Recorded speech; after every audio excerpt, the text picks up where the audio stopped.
Shabby کے مطابق اسیران آل محمد جس خرابے میں مقیم تھے اس پر اگرچہ یزید نے پہرے بٹھا رکھے تھے اور وہ کسی کو قریب نہیں بھٹکنے دیتے تھے، مگر اس کے باوجود کسی نہ کسی کو جناب سجاد علیہ السلام سے بات کرنے کا موقع مل ہی جاتا تھا۔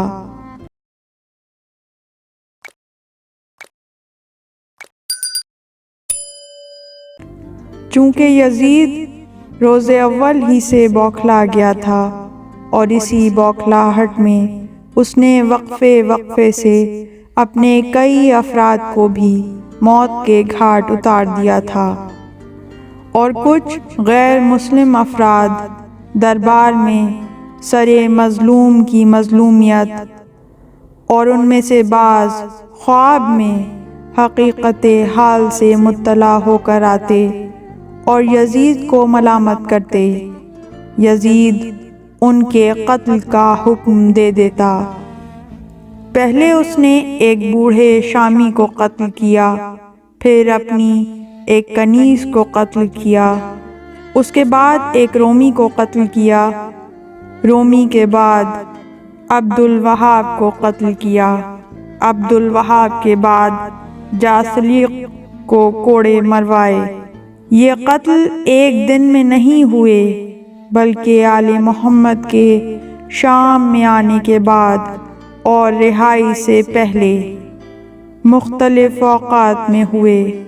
ان مقتولین کے ورثہ یزید کے خلاف ہوتے چلے گئے، اور یزید جس چیز سے ڈر کر قتل کر رہا تھا وہی خطرہ بڑھتا چلا گیا۔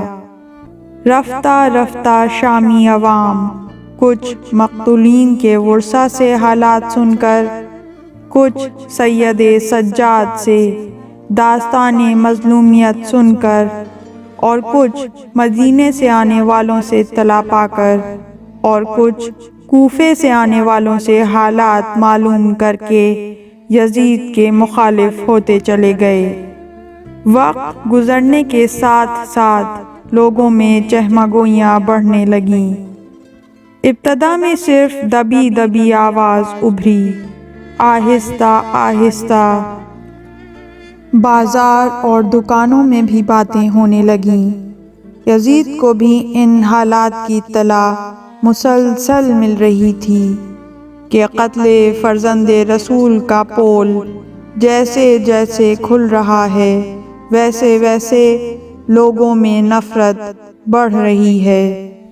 چنانچہ یزید نے قرآن کریم کے پارے علیحدہ علیحدہ لکھوائے، اور مسجد میں آنے والے جب نماز سے فارغ ہو جاتے تھے تو ہر ایک کے سامنے ایک پارہ رکھ دیا جاتا تھا، اور انہیں حکماً تلاوت قرآن پر مجبور کیا جاتا تھا، اور دوسری کسی قسم کی بات پر پابندی عائد کر دی جاتی تھی۔ لیکن یزید کا یہ حربہ کامیاب نہ رہا، اور لوگ قرآن ہاتھ میں لے کر واقعہ کربلا پر تبصرہ شروع کر دیتے تھے۔ یزید کو اطلاع ملی کہ اگر آل محمد علیہ السلام یوں ہی شام میں رہے تو ایک دن شام میں انقلاب آ جائے گا۔ عراق میں حالات کشیدہ ہو چکے تھے، اطلاعات مسلسل خلاف توقع آ رہی تھیں۔ مختار یا ثارت الحسین کے نعرے پر لوگوں کو جمع کر رہے تھے۔ یزید کو بتایا گیا کہ آل محمد کا شام میں رہنا انقلاب کے لیے راہ ہموار کر رہا ہے، اور انقلاب بھی زیر زمین پل رہا ہے۔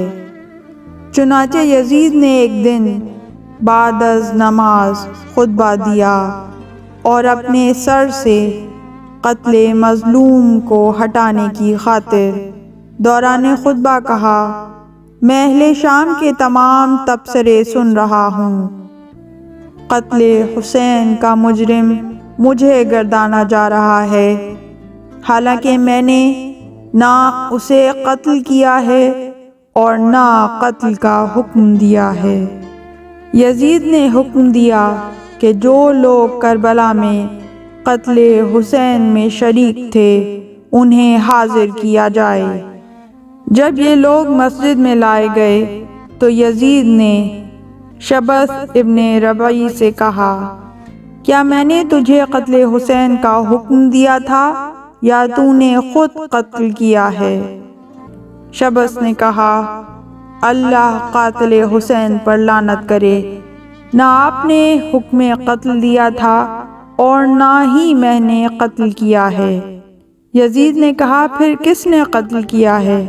شبث نے کہا، فرزند رسول کو مصعب ابن مسیب نے قتل کیا ہے۔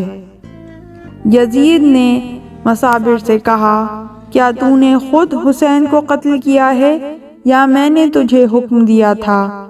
مصعب نے کہا، نہ میں نے قتل کیا ہے اور نہ آپ نے مجھے حکم دیا تھا، اللہ قاتل حسین پر لعنت کرے۔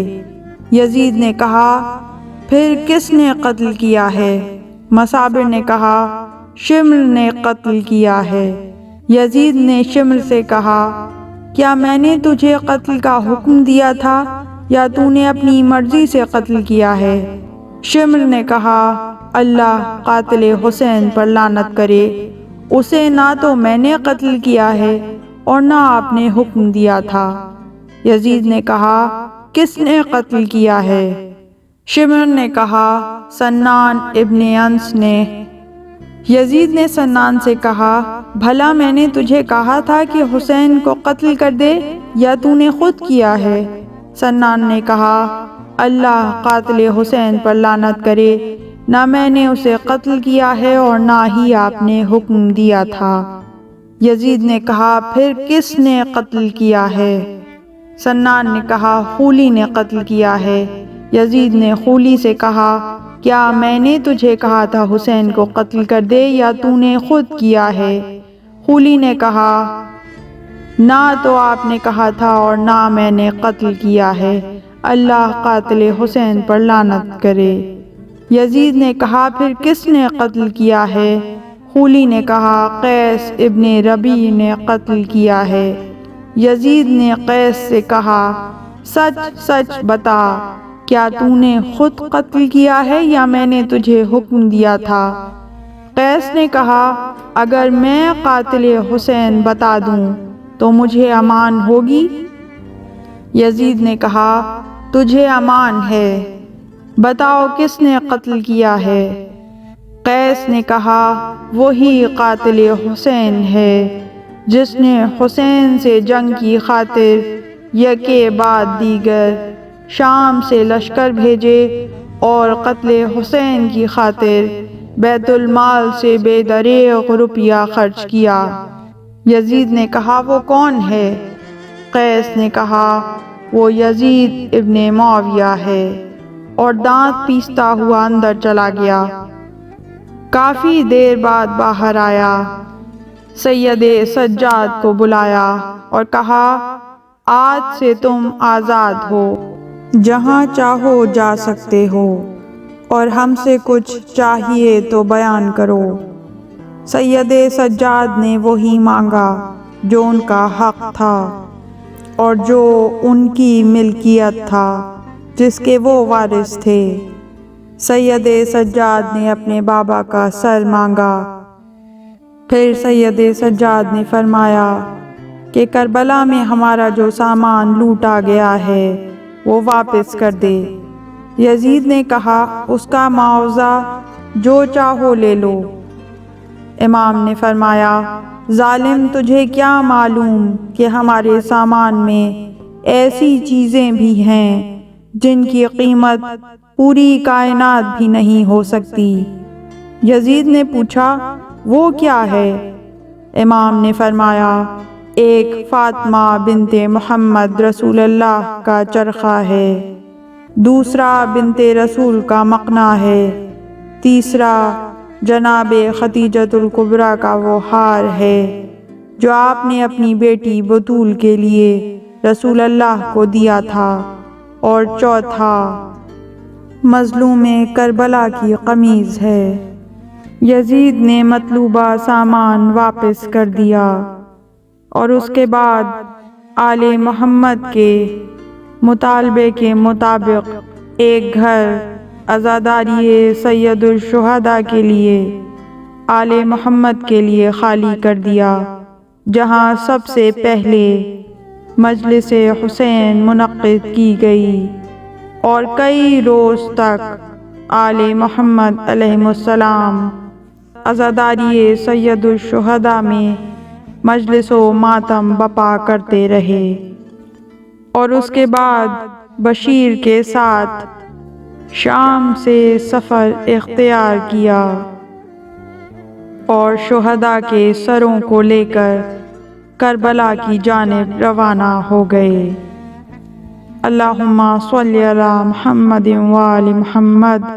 پروردگار رحمتیں نازل فرما محمد اور ان کی پاک آل پر، ہزاروں کروڑوں درود و سلام۔ اللہم عجل لولیک الفرج۔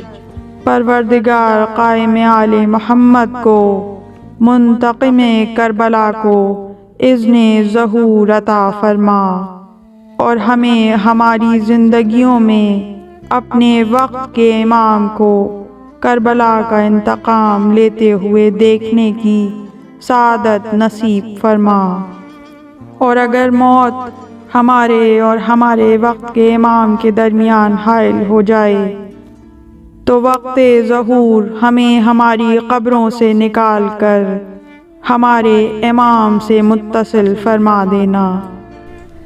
اس طرح کی مزید تحقیقی، علمی اور تاریخی ویڈیوز دیکھنے کے لیے چینل کو سبسکرائب کیجیے اور بیل آئیکن پہ کلک کیجیے۔ ویڈیو کو لائک کریں اور کامنٹس کے ذریعے بتائیے کہ آپ کو ویڈیو کیسی لگی۔ اگلی ویڈیو تک کے لیے خدا نگہدار۔